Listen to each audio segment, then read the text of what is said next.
In this video, we're going to be working on an HP Spectre laptop that came in for no power. This one is not the USB-C version, but rather it's the one with the circular charging connector, the blue charger, and the board looks something like this. We already tested the board, and the board is dead. We removed the keyboard, we removed the mouse, we removed all the connections onto the board because we have a lot of viewers, they ask, did you try to disconnect other stuff that connects to the board? Maybe other stuff are causing a short or a problem on the board. We always do that. That's the basic stuff. Disconnect the battery, disconnect the keyboard, mouse, and whatever is connected onto the board, and we test. We're not seeing a white LED, and we are not seeing an amber LED. The laptop is completely dead. We already removed the motherboard, and the first thing I want to do is take a look at the DC connector. DC connector is right here. The DC charging connector, it connects via a cable right here. And from here, 19 volts goes in to the rest of the board. So let's start by taking a look at the DC connector, which is right here. And DC connector passes through to a MOSFET, diode, capacitors, and the rest of the board. The first thing I want to do is test the drain side of the MOSFET that we see. Meter in diode mode. And we want to check, do we have a short here? And we do. We do. Should we consider this laptop fixed? Maybe it's another easy fix. Like I mentioned in the last video. Easy fix. 5 minutes. We have a short. What do we do when we have a short? We're going to inject 1 volt.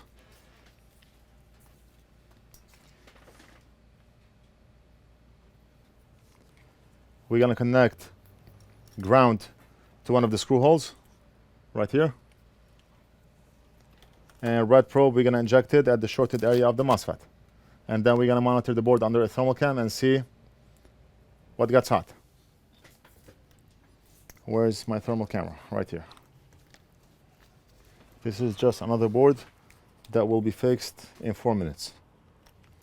That's how we are able to do 10, 20 laptops a day. Figure it out quick, fix it, and move on. So let's see. We're going to point at the shorted area of the MOSFET and see what's going on. 1, 2, 3. Look at this. We see heat at that very same area where I'm injecting the voltage and nowhere else on the board. Look at the board, clean. So the short is happening at the MOSFET area. It could be a bad MOSFET, or it could be some component near that MOSFET.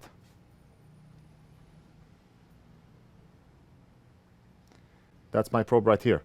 When I pointed on the drain, something on the bottom right is heating up first. Let's take a look and see what's going on. At this area of the MOSFET, we see that we have a lot of caps, and I believe something on the lower right side of the MOSFET is heating up first, which could be this cap right here.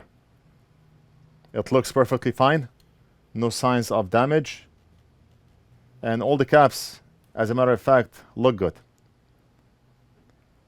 But heat is starting from here, as far as I can tell, based on the thermal camera findings. So it doesn't hurt to start with this cap. We can also use the atomizer to spread flux in this area and see what burns out first, or even alcohol. But right now, because I have a thermal cam and because I saw heat on the bottom right side, I have a very strong reason to believe that this is our problem right here. I do not need to use alcohol or rosin right now. And some people ask, when I find a short, they ask me, why didn't you use the atomizer, rosin flux? It's because I have a thermal camera. Most of the times I do not need it. If I got stuck with finding a short and I'm in a very crowded area, then the atomizer will come in very handy because it can pinpoint where the short is coming from. As for alcohol, you can also use it to find a short, but because alcohol is transparent and it evaporates quick, it's sometimes difficult to find a short, especially if not much heat is being generated by the short. So atomizer or thermal cam or both would be awesome. In my case, I have a very strong reason to believe that this is the problem right here. I do not want to apply hot air so we do not burn that connector, so we're going to use our hot tweezers. The cap is big. And let's see.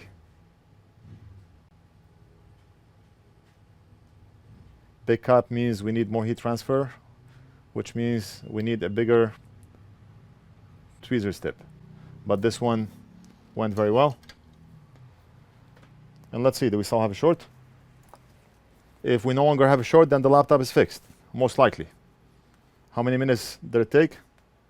It doesn't matter, because it's experience that matters. Let's see. And the short is gone. The short is gone. We no longer have a short. We have a ground here, and short is gone. All we have to do is replace the cap and reassemble and test. So I have a nice replacement cap right here. Let's completely remove this one.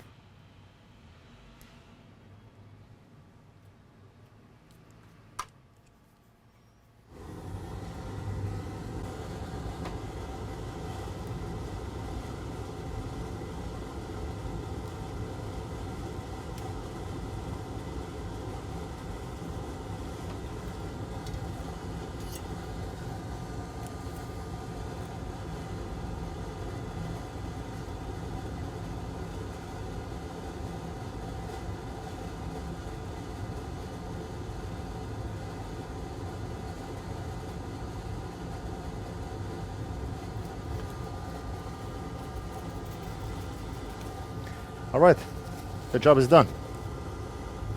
We have a lot more laptops to fix, but we're gonna reassemble this one and I'll be back to finish the video. The laptop is assembled. And by the way, this laptop came in as an expedited service. We got it today and we finished it today.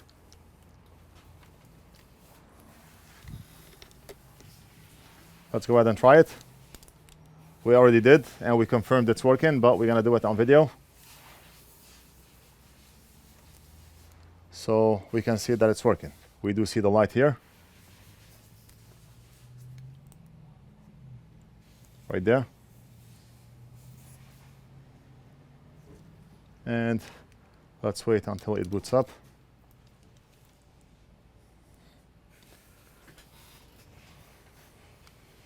Another easy fix, right? 4 minutes. And that's it. We don't have to wait until it boots up to Windows, but the laptop is working. And right there.